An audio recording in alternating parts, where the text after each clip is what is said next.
갈라디아서 5장 22절로 24절까지 찾으신 줄 알고 22절, 23절, 24절 함께 읽어보겠습니다. 시작. 오직 성령의 열매는 사랑과 희락과 화평과 오래 참음과 자비와 양성과 충성과 온유와 절제니 이 같은 것을 금지할 법이 없느니라. 그리스도 예수의 사람들은 육체와 함께 그 정욕과 탐심을 십자가에 못 박았느니라. 아멘. 여러분들 반갑습니다. 오늘은 5번째 시간이죠. 성령의 열매, 자비에 대해서 말씀을 전하려고 합니다. 혹시 여러분들 존 뉴턴이라고 들어보셨어요? 간간히 이제 목사님들이 예발을 들 때 종종 존 뉴턴이라는 간증을 합니다. 영국 런던에서 태어나가지고 아버지가 뭐 하셨냐니까 큰 상선 중에서도 노예 상선 있지 않습니까? 노예를 아프리카에서 사가지고 이제 파는 그런 이제 배 선장이었죠. 11살부터 존 뉴턴도 어떻게 아버지를 따라다니면서 이제 그걸 배웠습니다. 그리고 성인이 되어가지고 자기도 선장이 되었어요. 아프리카 사람들을 물건처럼 노예로 삽니다. 그리고 각 나라 다니면서 이제 팝니다.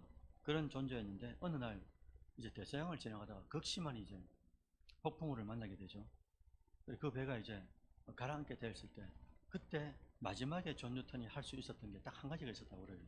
그게 뭐냐니까 어머니가 존 뉴턴 어릴 때부터 존 뉴턴을 위해서 이제 기도한 게 뭐였냐니까 하나님 아버지 우리 아들을 목회자로 삼아 주시길 바랍니다.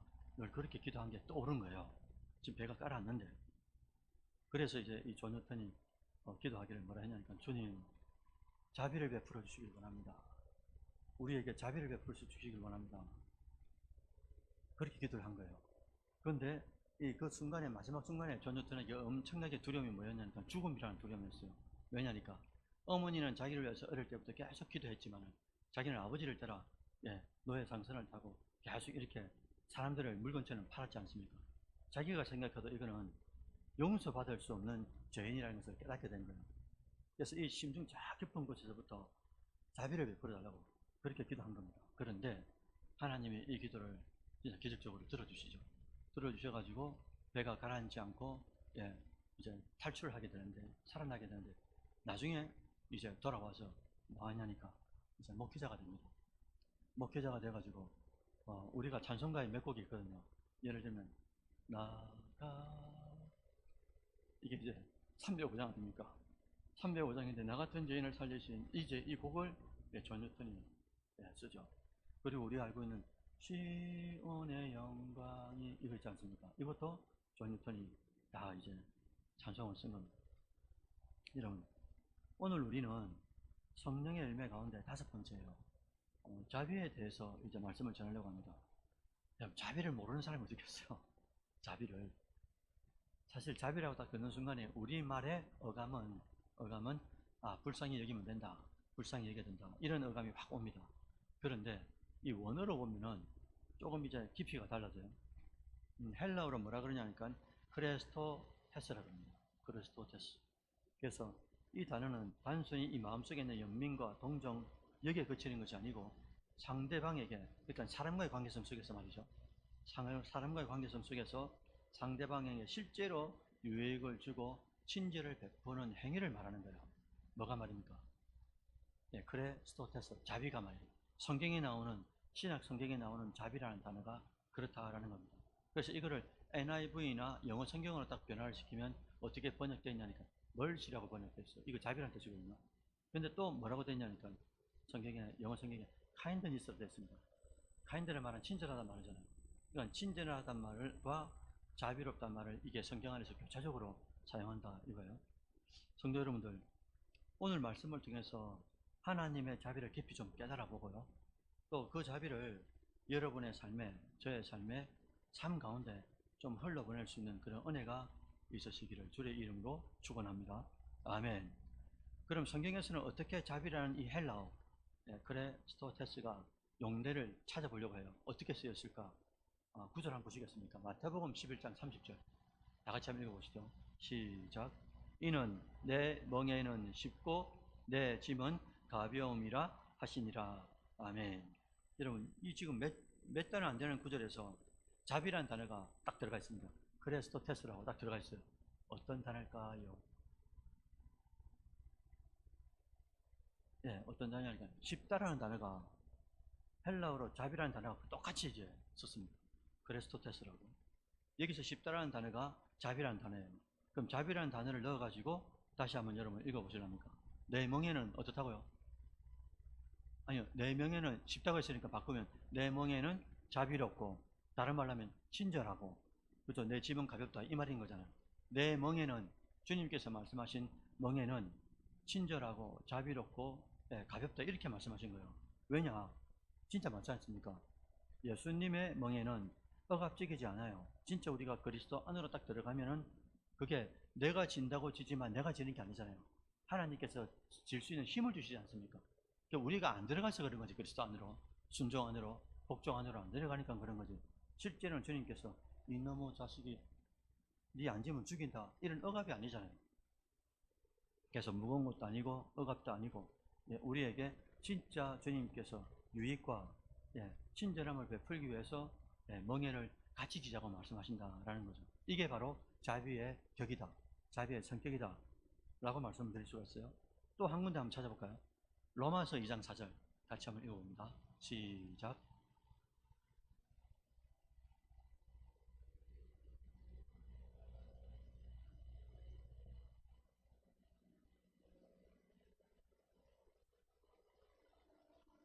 아멘.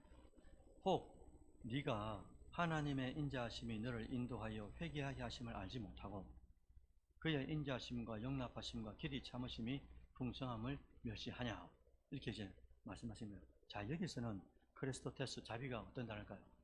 어떻게 변형돼 가지고 교체적으로 쓰였을까요? 제가 틀릴 줄 알았습니다. 여기서는 여기서는 인자하다는 뜻입니다. 우리 얼마 전에 설교 들었지 않습니까? 인자하단 말이, 루키 할 때, 그죠? 보아스, 제가 금요 기도회 때 설교할 때, 그때 이제 몇 가지 단어가 있는데, 헤세드라고 했죠. 구약의 단어로 하면 헤세드, 인자하심, 사랑한다, 뭐, 긍휼하다, 이런 뜻이 헬라어로 딱 넘어오면은, 예, 이래, 크리스토테스라고 이제 바뀌게 되는 거죠. 근데 그거를 인자하다, 다른 단어로 뭐라고요? 자비하다, 이렇게 이제 교차적으로 사용한다라는 거예요. 하나님의 자비하심이 우리를 정죄로 끌고 가는 게 아니고요. 오히려 회개에 이르게 해서 회개로 인도하게 해가지고 하나님의 사람으로 변화시켜준다. 이런 말씀을 지금 로마서 2장 4절에서 친절하게 하고 있다. 이 말씀인 거죠. 그래서 여러분들, 자비라는 이 단어는 크레스토테스라고 하는데, 이 단어는 다시 말씀드리면 한글로 하면 쉽다, 혹은 인자하다, 혹은 친절하다, 이런 단어로 우리가, 예, 이해하면 되겠습니다. 자, 그런데 그렇다면 이제 예수님이 보여주신 실제적인 자비는 어떤, 예, 삶이었을까? 그래서 제가 쭉 찾아봤습니다. 찾아보니까 마태복음 9장에서는 어떤 말씀하시냐면, 나는 의인을 부르러 온 게 아니고 뭐라고 하셨어요? 죄인을 부르러 왔노라 말씀하시면서, 실제로 예수님이 어떤 일을 하냐면요, 그 말씀을 하시고 난 이후에 세리를 만나 주십니다. 왜? 그때 당시에 세리가 어떤 존재입니까? 우리로 따지면 그 뭐랍니까? 일제시대 때 매국노 있지 않습니까? 그런 존재들처럼 자기 나라를 팔고 국민을 팔고 거기다가 국민들로부터 세금 받아가지고 착복하는 그런 존재였죠. 그러니까 세리는 인간 취급을 안 했지 않습니까? 물론 돈이 많고, 예, 떵떵거리고 살아도 그 유대인 사회에서는 뭐 사람 인종, 이 사람이 아니었으니까요. 그 다음에 예수님은 세리를 만날 뿐만 아니라 죄인들도 함께 만나가지고 식사하고 먹고 마신 거예요. 사회적으로 그 공동체 안에서 버림받은 자들에게 주님께서는 어떻게 하셨냐니까, 먼저 다가가시고 먼저 손을 내미시고 먼저 친절을 베푸시는 그런 삶을 사셨다라는 겁니다. 요한복음 5장에 보면은 38년 된 병자를 만났어요. 그리고 마가복음 1장에서는 나병 환자를 만지시면서 고쳐주시고, 누가복음 7장에서는 나인성 과부의 아들을 살려주셨어요. 또 이건 또 뭐냐? 예, 약한 자들을 주님께서 일부러 찾아가셔가지고 그들을 회복시켜주는 친절함을 베풀어 주셨다, 자비를 베풀어 주셨다라는 말인 거예요. 그래서 예수님의 자비는 여러분 단순히 동정심이 아니다, 이 말씀을 드리는 겁니다. 실제로 예수님의 행동으로, 예, 사신 거예요. 그러니까 예수님의 공생의 전체 삶은 뭐라고 말씀드릴 수가 있는 겁니까? 자비로운 인생을 사셨다 라고 이제 예수님의 생애를 한마디로 말씀드릴 수가 있다는 거죠. 자, 그러면 예수님이 그리 사셨다는 거예요. 그럼 예수님이 그리 사셨는데 우리의 일상의 삶은 어떠한가 비춰봐야 되지 않겠습니까? 골로새서 3장 12절 보실까요? 우리에게 뭐라고 말씀하시는가? 골로새서 3장 12절 같이 읽어봅니다. 시작.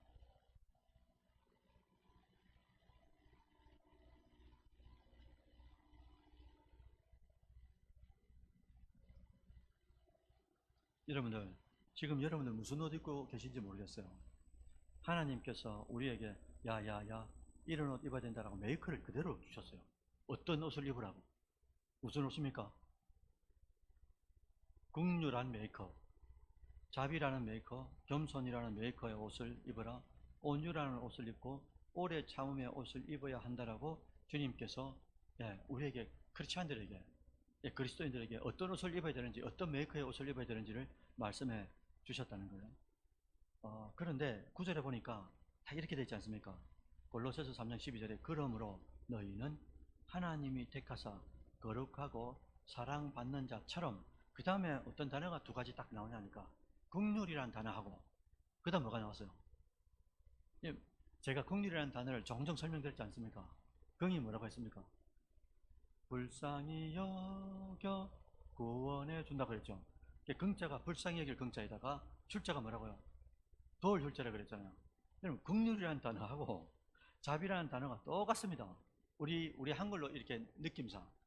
근데 이 구절에서는 긍휼과 자비를 같이 나열해 놨다는 거예요. 과연 헬라어적으로 같은 건가? 이 궁금했습니다. 그래서 제가 찾아봤죠. 주석들 찾아보고 막 하니까 발견했어요. 제가 찾은 게 아니고요. 제가 우리 교수님들이나 이 학자들이 해놓은 걸 발견했다는 거죠. 여러분, 긍휼과 자비는 우리 한글로는 비슷한 느낌의 어감으로 다가와요. 왜냐 하니까 똑같죠. 긍휼히 여겨 마음으로 여기죠. 그 다음에 슐자가 뭐라고요? 벗는다 그랬지 않습니까? 자비도 뭐랬습니까? 아까 주님께서도 마음으로 긍휼히 여기고 실제로 돕는 것까지. 그런데 이 자비와 긍휼이 다른 점이 뭐냐면요, 자비는 긍휼보다도 실천적인 요소가 훨씬 강하다는 거예요. 헬라인들이 유대인들이 딱 듣지 않았습니까? 크레스토테스라고 딱 듣는 순간에 이건 뭐냐니까 실천적인 요소의 무게감이 엄청 실린 단어를 말하는 거예요. 그러니까 마음으로 불쌍히 여길 뿐만 아니라 그거는 크리스토테스라는 단어가 딱 들리는 순간 그거는 반드시 행해야 되는 거, 행위가 강조되는 단어, 긍휼보다도 훨씬 더 실천적인 요소가 강조되는 그런 단어를 말한다라는 거죠. 결국 여러분들, 자비라는 삶이라는 것은 다른 사람에게 어떻게 해요? 친절한 행위로서 드러나가지고 유익을 끼치는 삶을 말하지 않습니까? 결국 이걸 뭐라고 할 수 있냐니까 복음적인 삶이다, 이렇게 이제 표현할 수가 있는 거죠. 그런데 여러분들, 일반적으로 자비라고 하면은 여러분 지금부터 재밌습니다.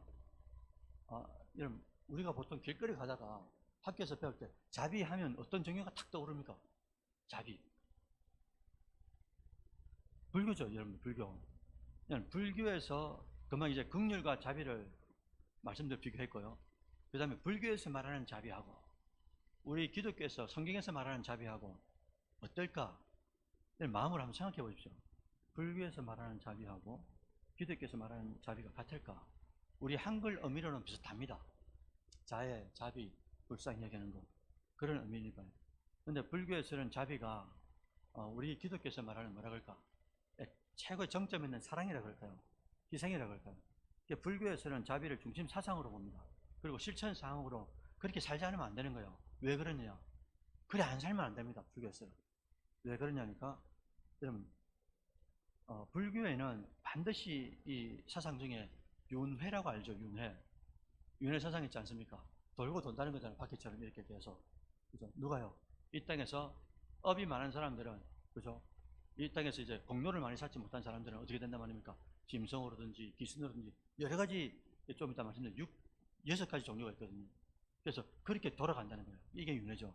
그 다음에 열반이라는 단어도 있지 않습니까? 신의 경지에 이르는 거, 해탈의 경지에 이르는 거. 그래서 불교에서는 이 자비가 사람에게 있는 윤회의 고통을 벗어나게 하는 열반으로 나가도록 돕는 걸 말하는 거예요. 다시요.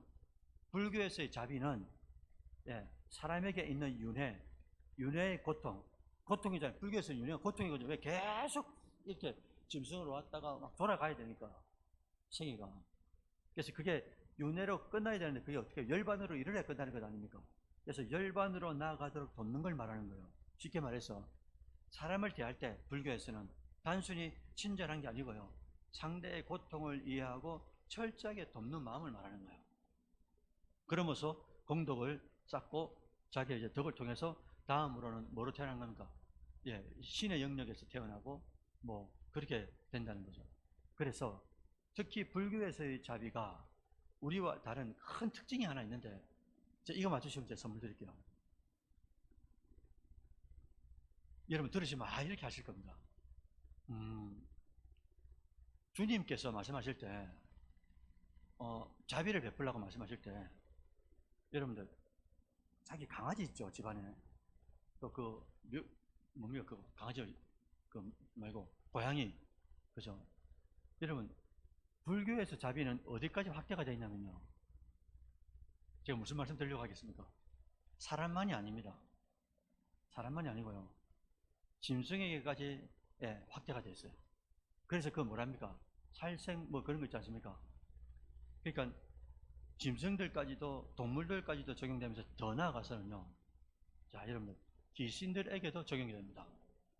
여러분, 자 이래서 이제 귀신론이 나오게 되는데 여러분 불교에서 말하는 귀신이 여러분 어떤 존재일까요?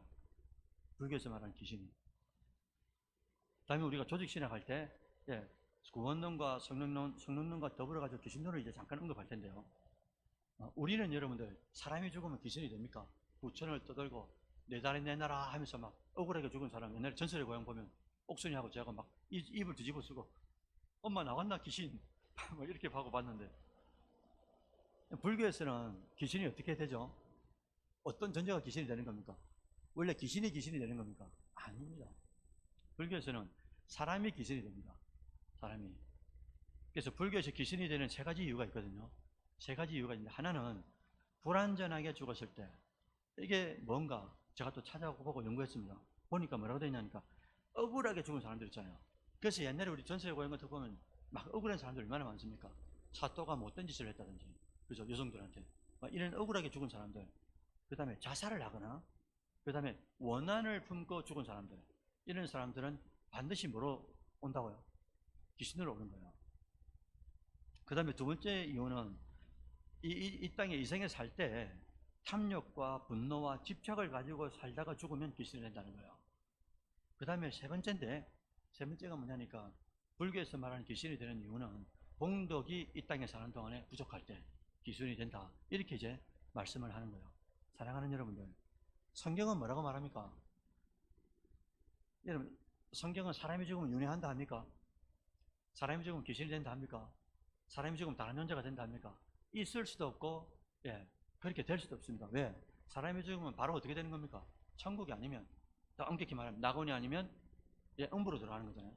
그리고 예수님이 재림하시면 천국과 지옥이라는 것이 완전히 되니까.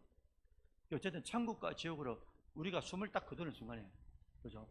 그러니까 육체와 영혼이 분리되면서, 그걸 죽음이라고 그러잖아요, 신학에서는. 육체와 영혼이 분리되면서 육체는 하나님 뭐라고 하셨어요? 땅으로 돌아가고 땅에서 왔기 때문에 우리 영혼은 어떻게 됩니까?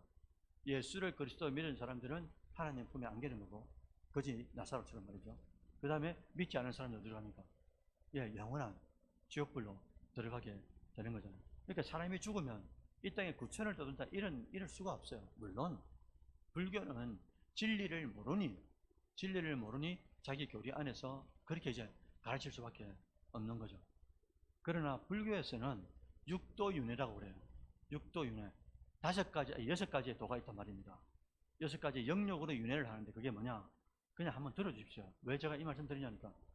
우리나라는 불교권의 문화이기 때문에, 유교권의 문화이기 때문에 어르신들을 만나거나 전도를 할 때, 어르신들 말을 꼭 들어보는 겁니다. 그러면서 다음에 이런 말들을 할 수 있는, 그런 설명할 수 있는 전도의 도가 된단 말이죠. 여러분 아시겠죠? 불교에서 자비는 뭐라고 하셨어요? 자비를 안 하면 안 된다는 공덕을 쌓아야 되니까요. 맞죠? 그러면 귀신에서 뭐라 된단 말이니까 다음으로 태어날 때는 뭐라고요? 6가지가 있는데 하나가 천도라고 그래요. 천도. 천이 뭐냐니까 신의 세계에 들어가서 해탈한 존재가 된다 이거예요. 이거는 다시금 윤회할 필요가 없어요. 신의 세계에 들어갔으니까. 두 번째는 아수라라고 그래요.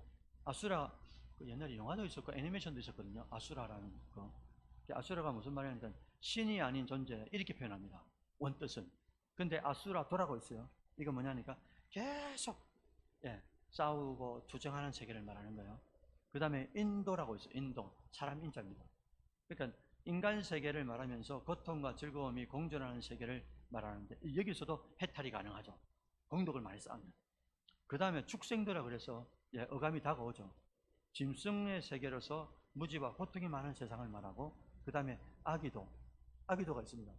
그 무슨 영화더라? 영화에 아기라고 나오거든요. 여러분 굶어 죽는 걸 한자로 뭐라 합니까? 아사한다 그러죠. 아사한다고. 굶어 죽는 사람을 아사한다 그러거든요. 그래서 이 굶주린 귀신을 뭐라 그러냐니까 아기라 그러는 거예요. 굶주린 귀신.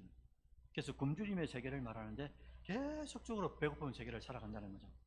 그 다음에 마지막이 뭐냐니까 지옥이 있어요. 우리가 말하는 지옥하고 불교에서 말하는 지옥하고 다릅니다. 관념 자체가. 그 지옥은 뭐냐니까 업보에 따른 극심하고 장기간의 고통의 세계를 말하는, 물론 고통은 똑같지만 우리는 그냥 장시간이 아니잖아요. 우리는 지옥으로 떨어지면 이건 그냥 영원한, 그냥 한번 들어가면 끝이라기 때문에 이게 우리에게 두려움으로 다가옵니까? 어떻게 믿지 않는 남편과 아내와 아버지, 어머니, 우리 자녀손들 그냥 둘 수 있냐 그죠? 이 땅에 살면서 절대적 진리가 예수 믿으면 천국이고 불신은 지옥이라는 걸 알면서 안 믿으면 지옥 가는 우리 자녀들에게 어떻게 복음을 어떻게 가만두냐 이거죠. 이건 하나님 입장에서 볼 때도 가만둘 수가 없는 거예요, 믿는 자는. 그래서 디모데 전후서에 뭐라고 했습니까? 뭐죠? 불신자보다 더 악한 존재가 누구냐라고 주어를 말해놓고요. 누구라고요? 친족과 가족을 돌아보지 않는 자라고 정확하게 이제 마침표를 찍어놨단 말이죠. 그게 대한 이제 두려움, 지옥에 대한 두려움, 그리고 천국에 대한 감격이 우리 안에 늘 있어야 되는데 그렇다라는 거예요.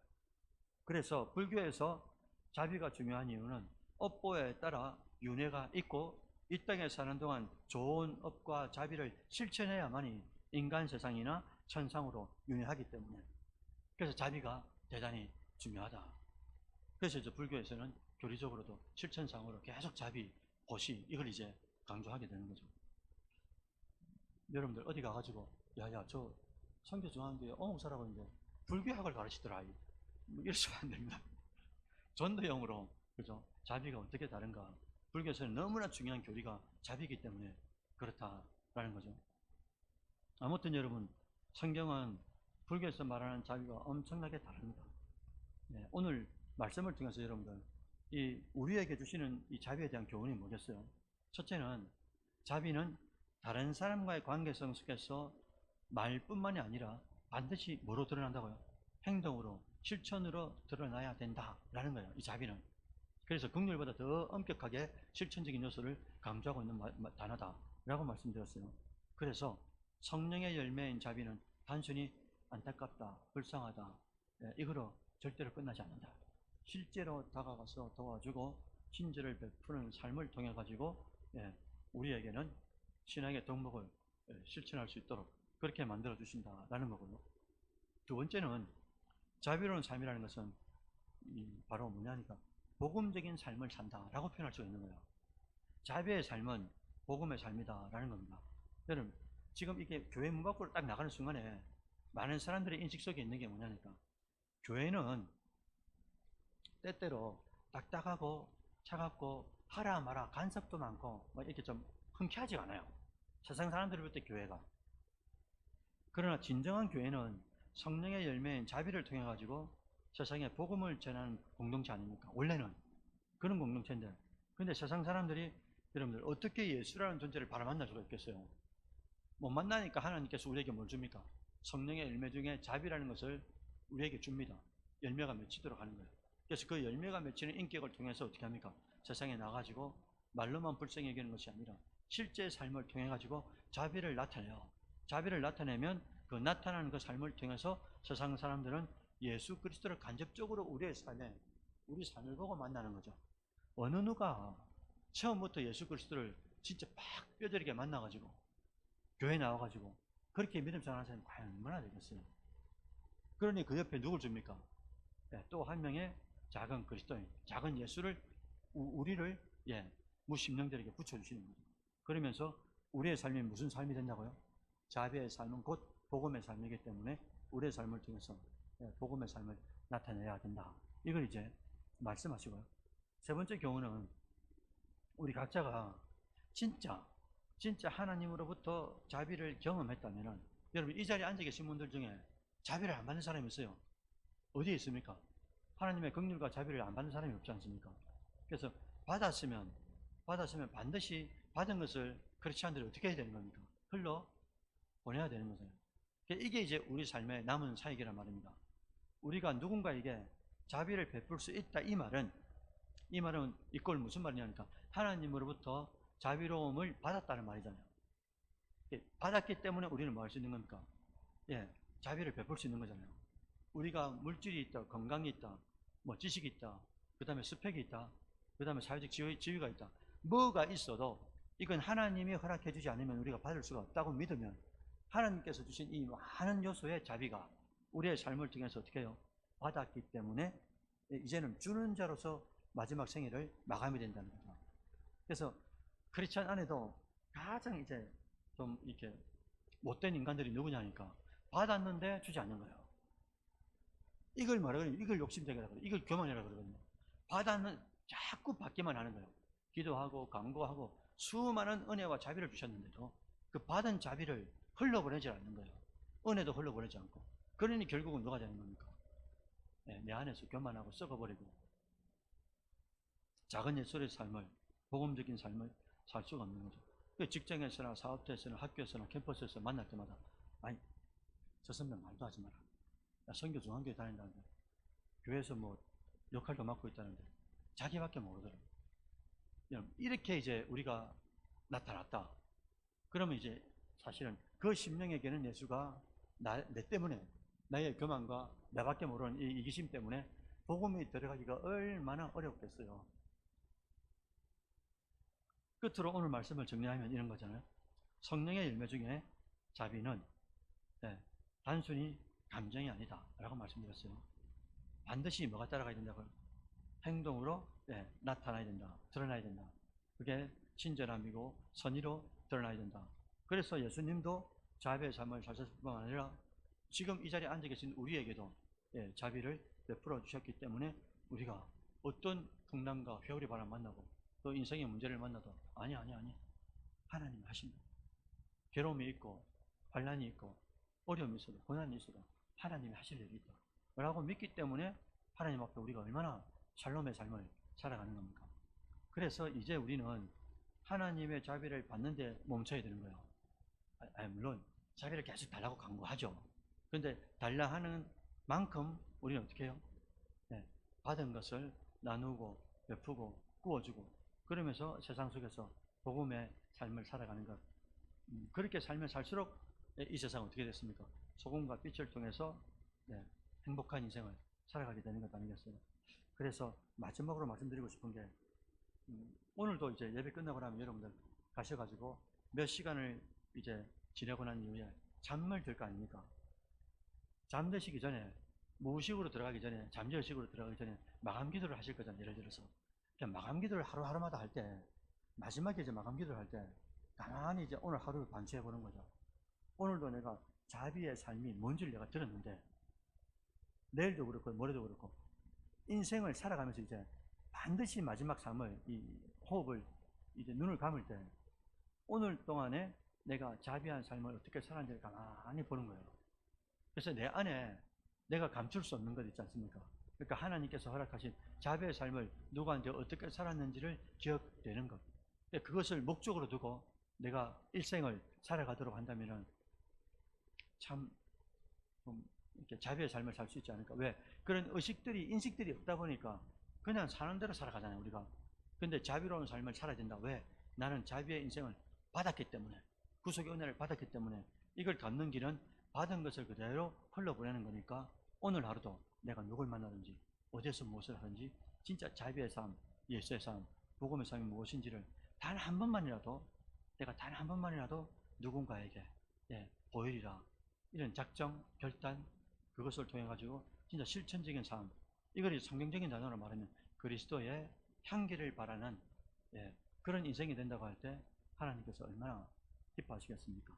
부디 여러분들의 남은 생애가 그리스도의 향기, 자비의 삶을 살아가시는 여러분들이 되시기를 주의 이름으로 축원드립니다. 아멘.